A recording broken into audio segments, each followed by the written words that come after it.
How do you stop people becoming terrorists? And is that question even the right one if, as the Prime Minister says, terrorism itself has changed? Well, for 2 decades, the government's answer has been the PREVENT programme, which aims to stop people becoming terrorists or supporting terrorism. Now, this shows referrals by various bodies, schools, local authorities in particular, to PREVENT back to 2017. You can see it's a fairly consistent picture with a small dip during the pandemic. Now, those referrals are assessed. The most serious ones down here in purple are taken forward to channel a de-radicalisation programme. The majority of these at the bottom, they're children aged 11 to 17 years old. And that's because much of PREVENT's caseload comes from schools. Historically, PREVENT has been focused on specific ideologies. This is from a PREVENT training PowerPoint. 2 examples here, real-life examples of extreme right-wing terrorism and Islamist terrorism.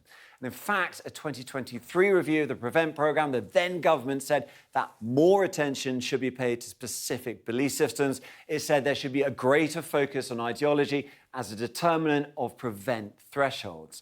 But the data suggests the importance of ideology is declining. There's been a drop-off in the number of referrals mentioning those specific ideologies. For example, Islamist, extreme right-wing terrorism, you can see they've kind of gone down and remain more or less flat. But look at some different categories. These are new ones here. A vulnerability but no ideology or counter-terrorism risk. Conflicted ideologies, so that could be a sort of pick and mix, different things picked up online, or high counter-terrorism risk, but no ideology. You can see they've been on the increase. Now, they were only introduced in 2019, so some of that increase may be due to various agencies taking time to understand and implement them, but the data has been pointing this way for a while. Last year, 1 in 3 referrals were for people with vulnerability, but no ideology or counter-terrorism risk. So it is not quite the new threat that Keir Starmer describes it as.